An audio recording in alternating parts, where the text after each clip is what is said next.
My younger brother Jiang Yu was infatuated with the daughter of a farming family. I tried to persuade him. She is not suited to be the matriarch of the Jiang clan. Later, I had my tendons severed and was executed by Ling Qi in the public square. Jiang Yu held that woman in his arms, sneering coldly. You scorn Dong and I, and this is the ending you deserve. When I opened my eyes again, Jiang Yu was holding Song Dongni's hand, determination etched on his face. Elder sister, he said, if it isn't her, I won't marry anyone. I smiled faintly. The Jiang clan or her, choose one.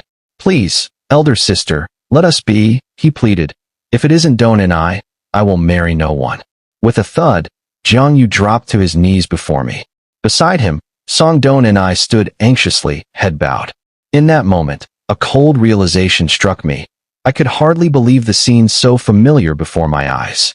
My fingernails dug into my palms, the pain confirming one truth.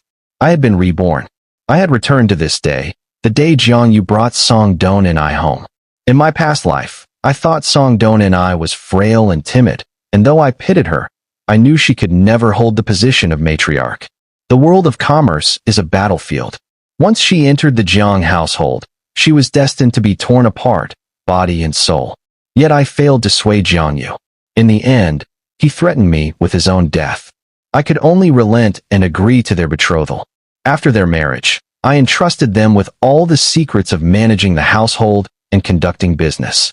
But who could have foreseen that, in the end, I was merely raising two wide-eyed wolves. Simply because I refused to share the family wealth with the Song clan, Jiang Yu betrayed me. That day, they severed my tendons and dragged me to the execution ground. Outside, Jiang Yu stared at me with disgust. Jiang Qing, he spat, I am stronger than you. If you will not yield, this is your fate. I looked into Jiang Yu's hateful eyes, then at the uncles standing nearby, and finally understood. The seeds of calamity had been sown from this very moment. When I remained silent, Jiang Yu raised his voice. Dong and I have loved each other deeply for so long. Please, elder sister, do not stand in our way. A cane struck the ground, thud, thud, echoing heavily. You, my uncle scolded, is that any way to speak to your elder sister? He paused deliberately, then said, Still, what sense is there in letting a woman decide your marriage? What a fine little play. One plays the lead, the other the chorus. Only a fool like Jiang Yu would run to that old schemer to beg on behalf of a woman. My uncle had coveted the Jiang fortune for decades. I let out a cool laugh. When did I say I would stop you? Jiang Yu's face lit up with joy. He wrapped Song Dong and I tightly in his arms. Dong and I see. You need not worry anymore. I spoke slowly. Only, our parents left a final instruction. The matriarch of the Jiang household must be able to manage the inner courtyard and be versed in the ways of commerce. I wonder, Miss Song. I trailed off and looked her up and down, my gaze deep and inscrutable. Song Dong and I blushed bright red, stammering. I don't know any of that. Before she could say more, tears like pearls slid down her cheeks. Jiang Yu glared at me, shouting furiously. Why must you make things difficult for her? She is a virtuous maiden, not like you, always out in the public eye. Is it because you failed to find a husband yourself that you want to ruin my happiness? How ungrateful. All those years I shielded him, running myself ragged for the Jiang family, and in the end, in his eyes, I was so worthless. Back then, our parents perished at sea in search of trade routes.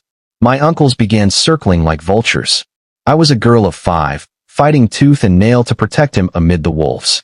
In our darkest days, I went 2 days without food to give him the only crust of bread. He had clung to me, sobbing. One day, I swear I'll never let you suffer again. Looking back, I protected him too well, so while he forgot all sense. Elder sister, please don't tear us apart. His voice pulled me back to the present. I looked at the boy before me. No trace of the child he'd once been remained, and my heart grew cold. I rose to my feet and declared, Then I will give Miss Song 3 months. Bring in a female instructor to teach her. If in 3 months she meets the standard, I will consent. Then I turned to the uncles outside, cupped my hands, and bowed. I ask you all to bear witness. In my past life, after Song Dong and I left the Jiang household, I had warned Jiang Yu she was unfit to be matriarch. Somehow, those words reached the Song clan. They claimed I looked down on them. Rumors spread throughout the city, tarnishing our reputation. We nearly lost the imperial contract to transport grain. In this life, I will make sure they leave the Jiang household in disgrace. Late that night, I woke from another nightmare. My skull felt as if it were being split apart, as though I were once more on the execution ground. Only after my death had I learned the truth. Jiang Yu had only ever been a side character in the story. Song Don and I was actually the cousin of the heroine, Song Man and I. Song Man and I carried heaven-defying luck. Everyone around her prospered like kites caught in a favorable wind. Even the man she rescued by chance turned out to be the fifth prince. After I died, they used the Jiang family's wealth to fill their coffers with silver. They escaped pursuit by the magistrate, sailing down the very waterways I had opened, then returned to the capital to slaughter their enemies. Their romance was sung far and wide. And I was nothing but a decaying skeleton, picked clean by vultures in a desolate graveyard.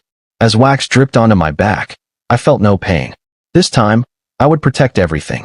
The next morning, before the mist had even lifted, I went to the docks to track down the man who had once hidden contraband salt in our goods. A man of small stature, with a scar on his forehead. I wanted him. Chen Yu bowed to receive my order without question. He had been a beggar I took in. At that time, I was still fighting for power in the household. And he had risked his life to defend me at the docks, battered black and blue. Why did you save me? I'd asked him. There's a village beyond the city walls, he'd whispered. I beg you, help them. I needed someone clever yet principled. From then on, Chen Yu became my most loyal commander. In my past life, he perished on the river, eyes wide open in death. My people moved swiftly. Before long, he was dragged before me. The moment I saw that terrified face, I recognized him at once. It was him. Elder sister, spare me. He wailed, falling to his knees. Please, I still have an old mother of 80 to care for. I didn't bother listening to his pleading. With a flick of my hand, I gave the order. Take him away. Though in this life he had yet to commit any crime, I could never forgive him. From now on, every shipment leaving the warehouse must be inspected thoroughly, I commanded coldly. Yes, my lady. Meanwhile, the Song household had descended into chaos over Song Don and I going to school. Old Madam Song insisted that a woman had no business in a classroom, but was all too eager to send Song Man and I in her place. To the Song family, Song Man and I was a precious jewel, while Song Don and I was nothing but a stray weed. After all, Song Man's ideas had earned the Song clan no small fortune. In the end, it was Song Man and I herself who stepped in to smooth things over. Since the Jiang family has offered such an opportunity, there's no harm if we siblings all attend together. Du Hong, my attendant, returned to report indignantly. They have no shame at all. This morning, they crowded the school so badly that many had to leave. I merely waved a hand dismissively. Then hire another teacher. The more the merrier. A place like the Song household, did they truly expect to produce anyone of integrity? Humph. In these 3 months, Song Don and I would know no peace. 3 months passed. The day of the Jiang family's examination arrived, and news of it, spread quietly by me, had drawn a thick crowd outside.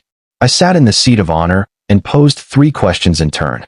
Song Don and I stammered helplessly, unable to utter a single complete answer. At last, faced with a simple calculation, her eyes turned red as she unconsciously looked to Jiang Yu for help. Just as I had expected, she could never do this. Every day, instead of studying, she had busied herself pouring tea, carrying parcels, fetching meals for her so-called sisters from the Song family. Some wretched son of the Songs even dared to yank her hair in class, shrieking for steamed buns. How could she have had the focus to learn? Or perhaps Jiang Yu had promised her something that made her feel no need to try. The Song siblings stood to one side, their faces filled with scorn. Didn't I say so? She's too stupid to learn anything. At least we got to attend as well. Otherwise, what a waste it would have been. Before everyone present, I calmly declared, she is truly unfit to be the young madam of the Jiang family. Let all here bear witness. As soon as the words fell, Song Don's face turned deathly pale. Her body swayed, nearly collapsing. Jiang Yu rushed to catch her in his arms, murmuring comfort before rounding on me in fury. Elder sister, why must you be so cruel, humiliating Don and I in front of everyone? I gave a cold laugh and asked in return. So by your reasoning, Education itself is an insult. If you insist on marrying her, then so be it. But today, between the Jiang family and her, you may choose only one.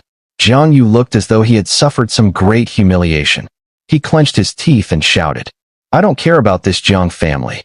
No one else can understand the love between Dong and I and me. Very well. From this moment on, you are no longer my brother. I, Jiang Qing, am no longer of the Jiang clan." At that, I drew out the severance letter I had prepared long ago. Jiang Yu froze in place, perhaps never imagining I would be so resolute. The courtyard fell utterly silent. Somewhere in the crowd, a few cold chuckles rose. Let's see if he truly dares sign it. What a pity, Miss Song has chosen the wrong man. Jiang Yu ground his teeth, hand trembling as he gripped the brush, and finally pressed it to the paper. Jiang Yu, once the ink is set, there is no regret. Think carefully, I warned, as if in kindness. You would abandon the entire Jiang clan for one woman. He slashed the brush across the parchment in harsh strokes. I have no regrets. I renounce all ties to the Jiang family. In my heart, joy bloomed like spring flowers. How I longed to call him a fool to his face, but instead I forced out a few tears. Fine, fine. Then let it be as if I never had a brother. I carefully tucked the severance letter away, turned, and left the schoolroom. Just then, Song Man and I stepped forward to block my path. Miss Jiang, she began, her voice bright. Have you ever heard the saying? Do not despise the youth of today. She stood tall, her complexion glowing, so different from frail Song Don and I that it seemed impossible they belonged to the same family. I knew that in my past life, by this time she would have started selling stinky tofu by the roadside, earning herself a tidy sum. Oh, I've never heard it, I replied mildly. You. She looked as though she'd punched cotton, caught off guard, choking on her own words. In the end, all she could do was grind her teeth, her face flushed with anger. Just because you have a bit of silver, you think you can look down on others. And now I understood. So it was she who had spread the rumors that blackened the Jiang family's name in my previous life. The Jiang household was never rich, but every winter we opened the porridge kitchens to help the poor. Yet somehow, I had become the one who scorned the destitute. I smiled faintly, my tone unhurried. Or perhaps you picked up such airs in your few days of study at my school. Song Man Ni's face went crimson. Her eyes brimmed with rage she could not voice. She could only glare at me in hatred. Back at the manor, I reclined on the chaise longue and spoke to my close maid, Ju Hong. Give them a few taels of silver. Tell them to keep their mouths shut. Those spectators had been arranged by me all along, planted in the crowd to provoke Jiang Yu into signing the severance letter willingly. Do you think I was too ruthless? I asked softly. Ju Hong shook her head. It was the young master who betrayed your kindness, my lady. I thought of Song Man Ni's gaze. It seemed that in this life, the Song family and I were destined to be enemies to the end. If events followed their past course, before long Song Man and I would rescue an injured man on the southern road. The fifth prince, Bui Chen. I silently repeated his name in my heart. Suddenly, a mad thought flashed across my mind. Without the Jiang family's support, Song Man Ni's stinky tofu business could never last long. In my past life, when Jiang Yu hard outed, he fell so deeply in love that he even adored her cousin. He sent Jiang family servants to guard her stall, driving off any troublemakers. Business flourished, and eventually she opened a full restaurant. But this time, without that backing, her little stand was immediately targeted by passing hooligans who demanded protection fees again and again. In the end, some of them even tried to harass her. Jiang Yu, young and hot-blooded, leapt to defend her. But he was no more than a pampered young master. It didn't take long before they beat him so badly he didn't even dare to raise his voice. In the chaos, Song Man and I smashed a ceramic jar over one of their heads. The thugs dragged the whole affair to the Song residence, threatening to have her thrown in jail. She had no choice but to pay them several taels of silver to settle the matter. With all her capital gone, I'd like to see how she planned to open any restaurant this time. Over this incident, Jiang Yu once came looking for me, but before he could even step past the threshold, he was stopped. He no longer wore the fine silks of Suzhou, only ragged, coarse cloth. His fingertips were red with cold, his body shivering pitifully on the doorstep. No longer did he look anything like the lofty young heir of the Jiang household. Yet he still believed himself that same young master. Out of the way. I wish to see Jiang Qing. He shouted hoarsely. How dare you stop me? Do you want to die? The guards, long since under my orders, stood firm. No idlers are permitted to enter the manor. At last, Jiang Yu lost all patience. He yelled toward the courtyard. Jiang Qing, don't come begging me to return one day. Lying in bed, I laughed so hard I nearly couldn't stop. I hope you never come back. That night, at the third watch, I woke abruptly. Du Hong brought me tea and reported in a soft voice. My lady, we have brought him back. When we found him, his wounds had already been tended to somewhat. The man she spoke of was none other than the fifth prince, Bui Qin. I had arranged to watch the place where he would be rescued, but I hadn't expected Song Man and I to move first. Was this the so-called heroine's luck? No, I refused to believe it. Heaven had given me a chance to start over. I would never lose again. Take me to see him. In the small courtyard of the Jiang Manor, Bui Qin lay motionless on the bed, his chest rising and falling faintly. The entire room reeked of blood. His wounds were grave. One even pierced straight through his chest. Had he been any ordinary man, he would have perished long ago. Looking at that resolute face, memories of his execution in my past life surged up. Terror nearly swallowed me whole. A phantom pain lanced through my side. He should never have survived. Without realizing it, I found my hand gripping his throat. A cold sweat soaked my back, as though some wild beast was tearing my insides apart. No, he couldn't die yet. I bit down hard on my tongue, letting the pain spread through my body, forcing the hatred back down. If I killed him now, the entire Jiang family would be doomed. Sooner or later, his hidden guards would come for him. Nothing the Jiang clan did could escape their eyes. It was only after a long time that I calmed enough to summon Du Hong. Bring a physician.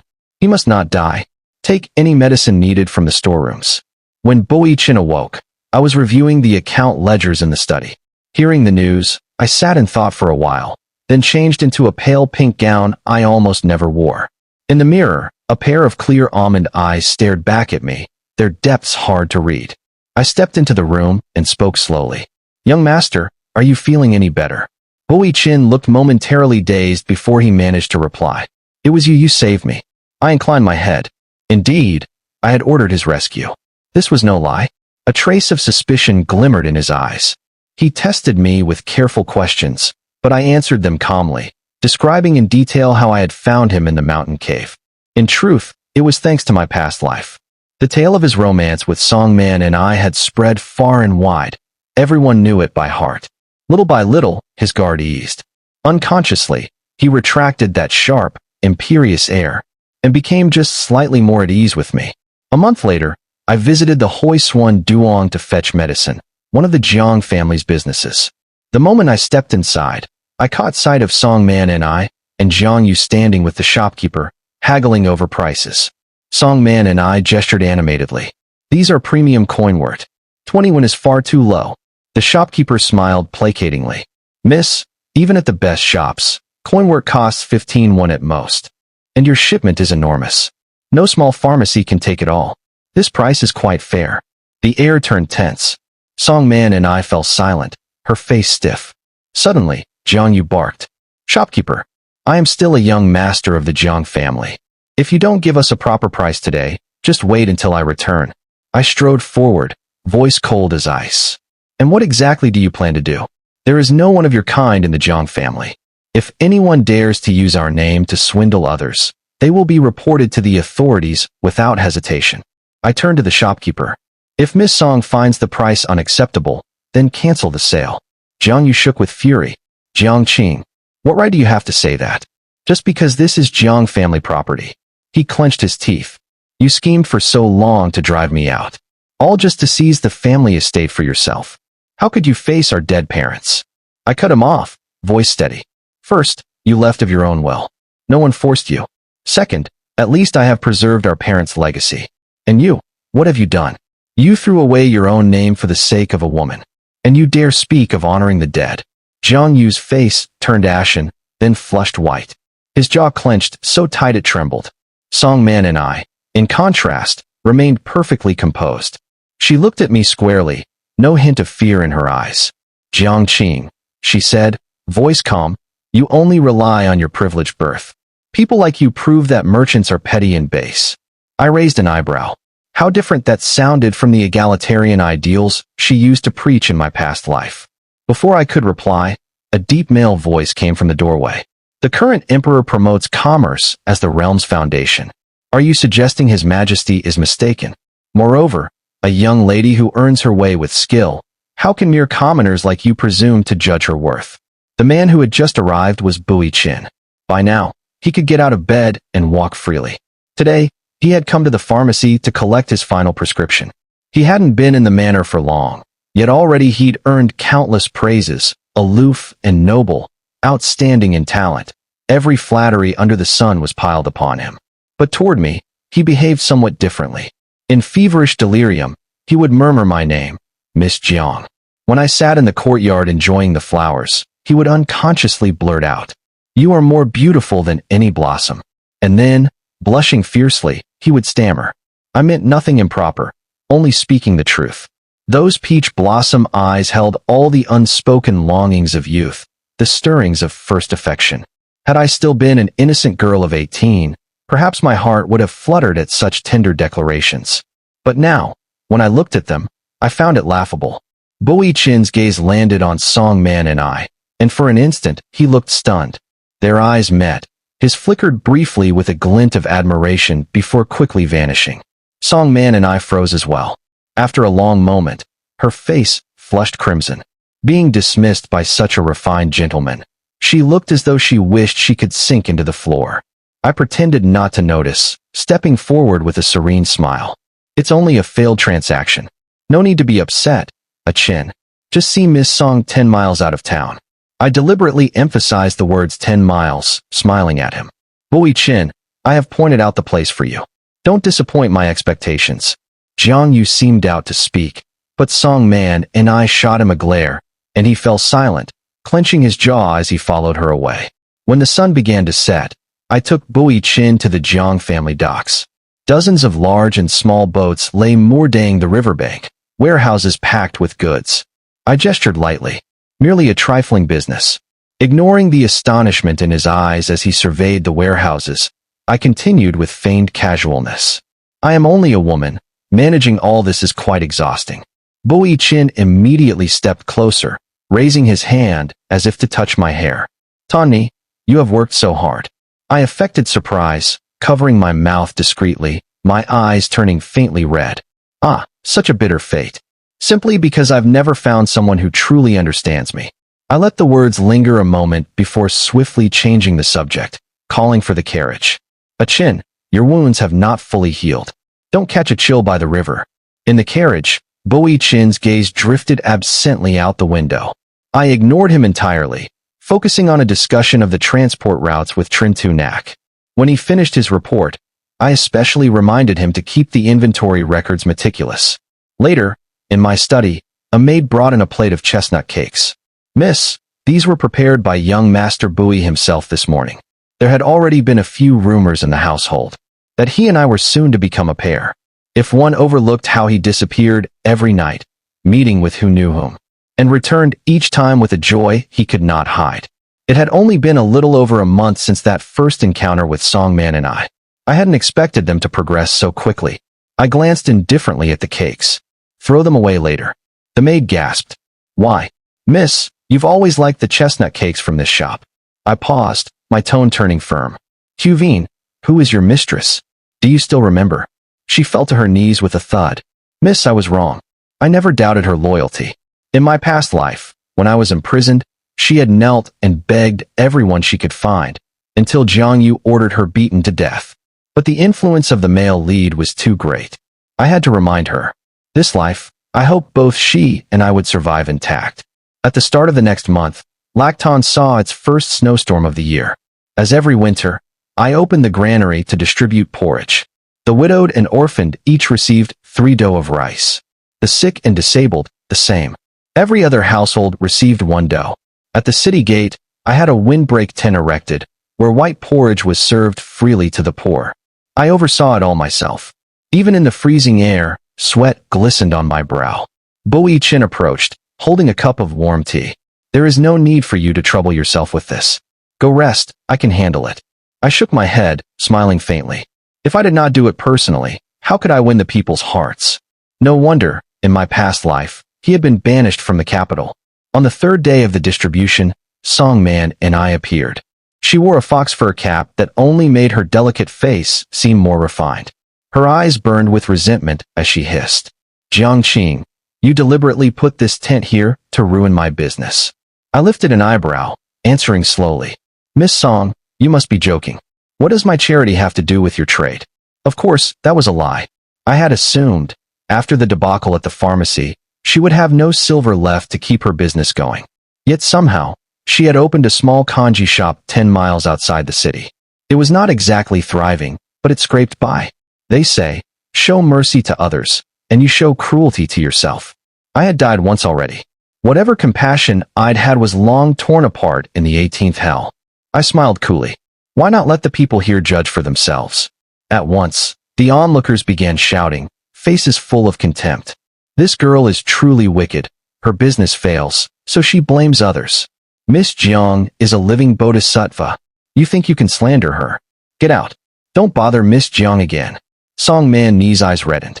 She glared at me, voice shaking. Jiangqing, you wretched snake. All pretense and hypocrisy. I had never heard that phrase before, but I could guess its meaning. Smack. My palm struck her cheek hard. Songman and I clutched her burning face, stunned beyond words. I slowly rubbed my wrist, my tone glacial. Has no one ever taught you manners? If not, I can teach you myself. That mouth of yours, it was begging to be slapped. Out of the corner of my eye, I noticed Bui Chin. His face, usually touched with amusement, was now unreadably dark. Songman and I glanced down at the crowd. She still needed to do business here and dared not offend them all. At last, she covered her cheek and fled into the falling snow. When she was gone, Bui Chin looked somewhat dazed. I gladly gave them a chance to meet. There are matters at the manor today. Chin, please watch over the tent for me.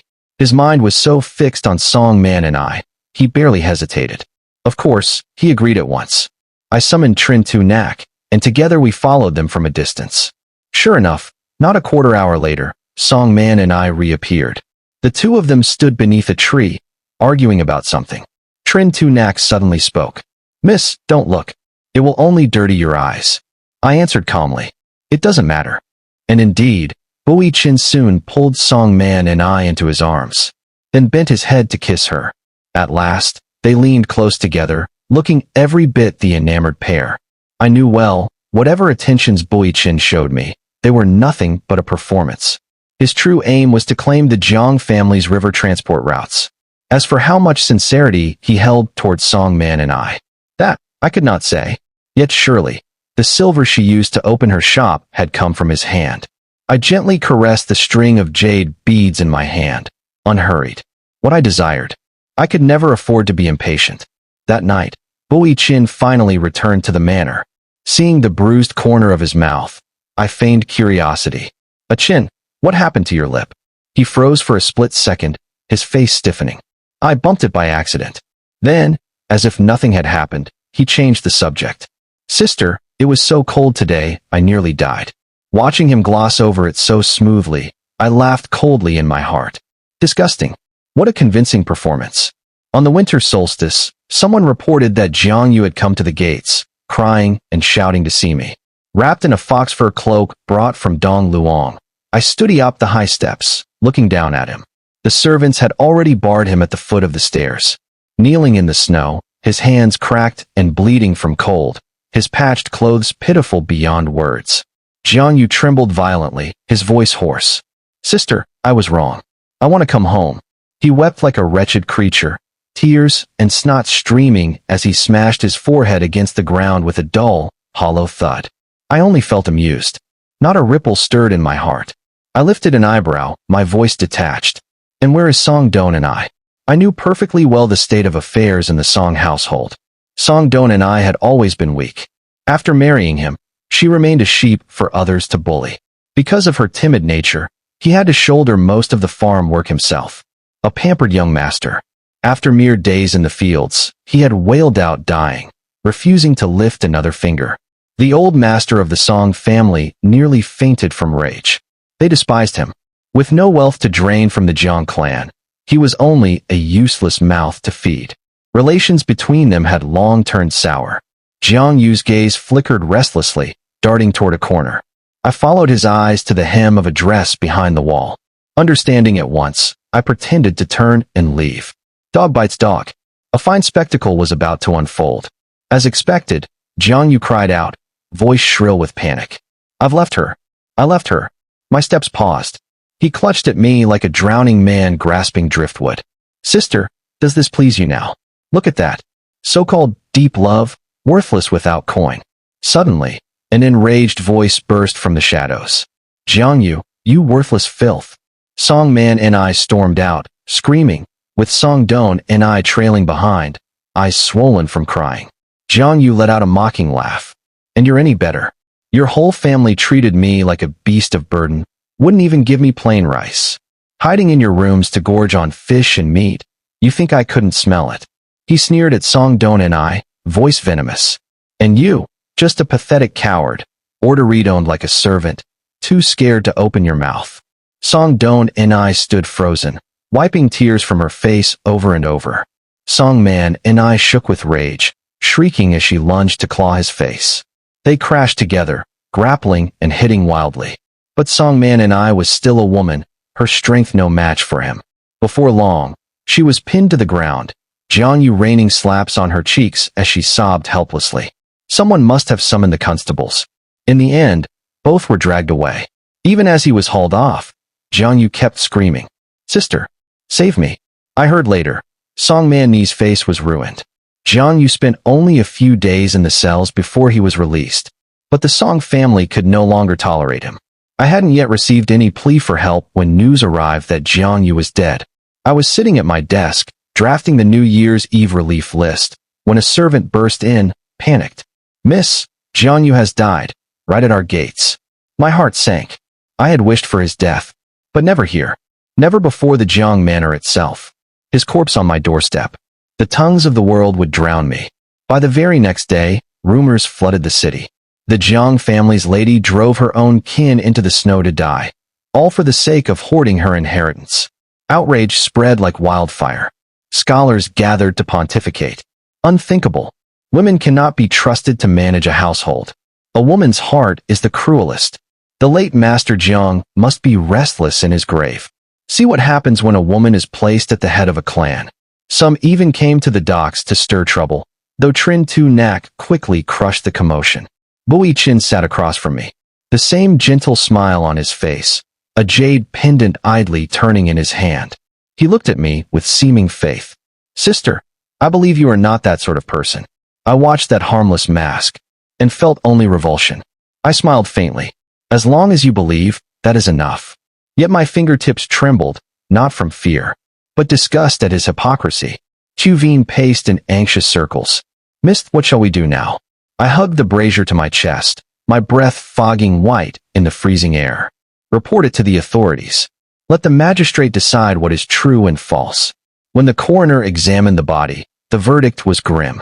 Jiang Yu had been murdered, his internal organs shattered by heavy blows. He had been dumped, barely alive, in front of the Jiang gates, and finally frozen to death. Who else but Bui Chin could have orchestrated this? One arrow, two targets. A tidy revenge for Song Man and I, and a storm of chaos dumped at my feet. Though the magistrate posted proclamations clarifying the truth, many refused to believe them. They cared nothing for how he died, only for an excuse to attack me, the woman ruling a household. After hearing the news, Trin Tu Nak came to the manor. He knelt on one knee, voice steady though his ears burned red. I trust your honor, miss. If you need a man to stand beside you, consider me. I shook my head, voice calm. No need. You need only protect the river routes. His shoulders drooped slightly. As you wish, my lady. Less than half a day later, when Bui Chin heard Trin Tu Nak had come, he could not sit still. He strode straight into my study. Sister, why not let me be your husband? He suddenly seized my hand, his gaze unreadable. Firstly, because I have always liked you. Secondly, because it will silence the gossip. His cold hand coiled down mine. I shivered as if a snake had wrapped itself around my wrist. I pretended to hesitate, speaking slowly. I will think about it. Seeing I did not refuse outright, Bui Chin wisely withdrew. The next day, I agreed. If we are betrothed, I said softly, I want a token of our engagement. My gaze fell on the jade pendant at his waist. Bui Chin smiled, but there was no warmth in his eyes. You have fine taste. This is my late mother's keepsake. I have carried it since childhood. I returned his smile, my voice honey-sweet. So, will you give it to me, or not? He paused. Then he placed the jade into my palm, voice indulgent. If my sister wants it, of course I will give it. In that moment, feeling the jade's cold weight, I knew my plan had succeeded. I had spent endless effort to claim this token. He thought he had struck 2 targets with 1 arrow. Yet he never suspected that behind the mantis waiting for the cicada, there was a sparrow poised to strike. News of our engagement soon spread across the city. Our wedding was set for 3 months hence. Afterward, I began showing Bui Chin the workings of the Jiang family business. He showed particular interest in the river transport routes. I smiled faintly, pointing at the warehouses. Early next year, we must ship grain to the capital. You will have plenty to occupy yourself. His eyes gleamed strangely. It is my honor to aid you, Tan Ni. At last, word of our engagement reached Song Man and I. She burst into the Jiang manor like a mad woman, her gaze so venomous it could have slain me 1,000 times. Jiang Qing, you want to take everything from me. Bui Lang and I were of one heart. Why must you interfere? Relying on power to force a man who does not love you into marriage. You deserve the world's contempt. I was the one who saved him. How dare you steal all the credit, vile snake. Watching her hysterical fury, I realized. Bui Chin had never revealed his true identity to her, nor shared his schemes.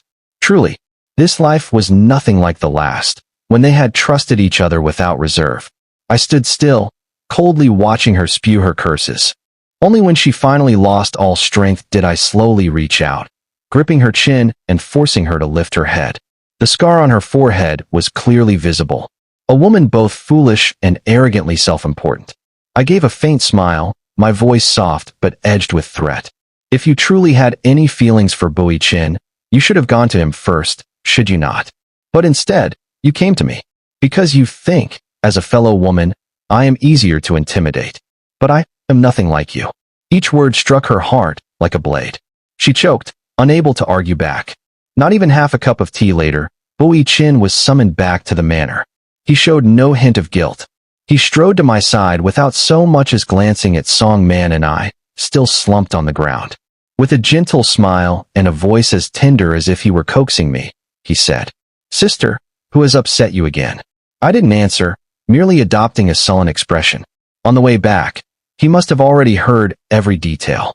Bui Chin, between power and beauty, which will you choose? Song Man and I sobbed pitifully, fat tears streaming down her cheeks. She clung to his hand, her voice trembling. Bui Lang, come with me.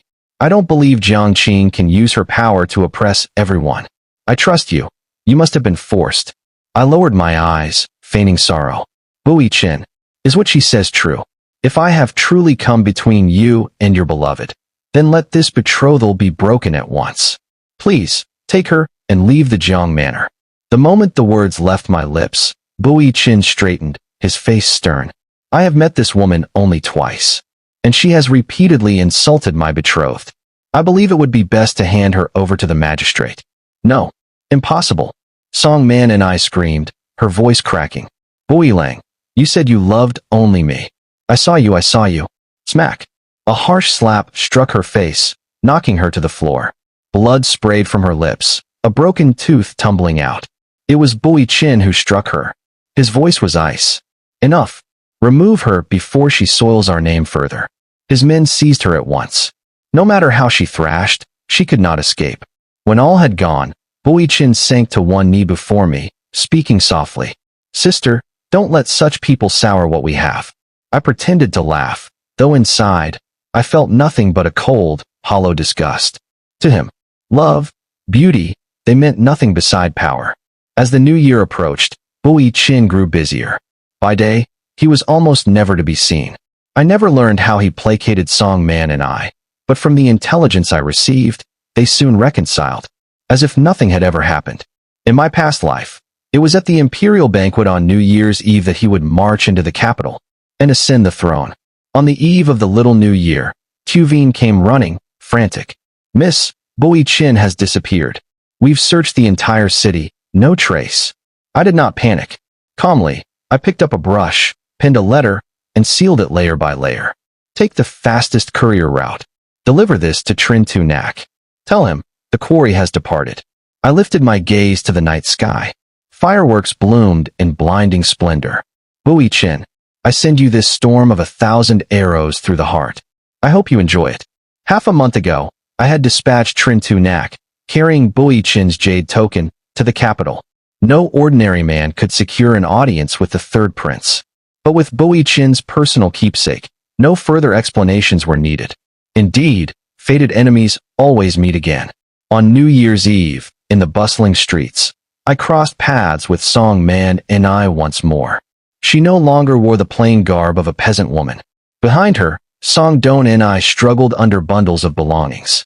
Song Man and I clapped her hands. Immediately, black-clad men leapt from the rooftops, surrounding me. "Jiang Qing, tonight we'll settle every old and new score." I curved my lips in contempt. "You mean the slap Bui Chin gave you?"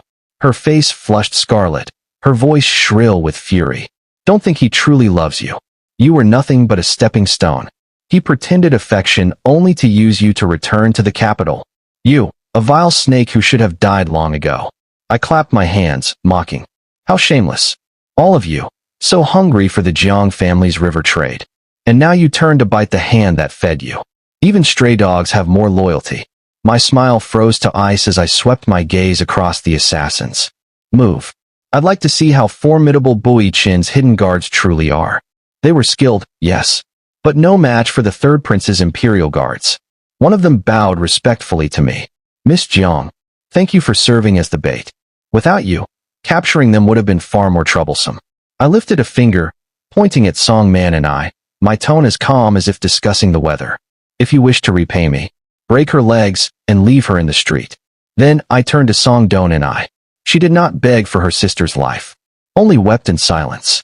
But this time, all I felt was the savage joy of vengeance. Behind me, screams of agony rang through the night. I pretended not to hear. From that moment, the faction of the fifth prince was utterly annihilated. Trin Tu Nak stood before me, his voice steady. "I did not fail your trust. Bui Chin never reached the capital. He died beneath 1,000 arrows." I looked at him with quiet satisfaction. More than any husband, I needed a comrade I could truly rely upon.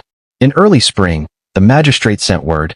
The true culprit in Jiang Yu's murder had been found.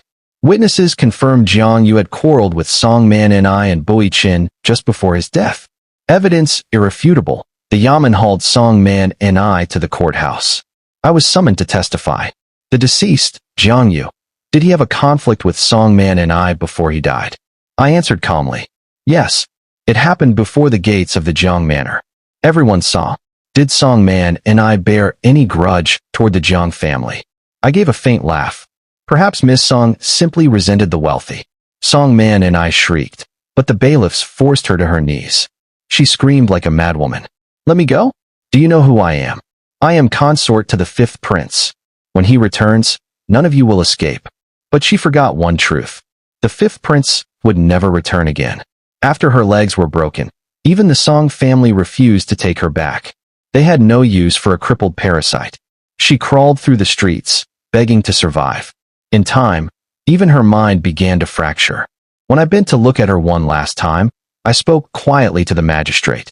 I leave her fate in your hands. Whatever became of her, I no longer cared. The Jiang family was poised to open a new chapter. The third prince sent a lavish gift in gratitude. This time, I would ride the eastern wind to soar higher than ever. The end.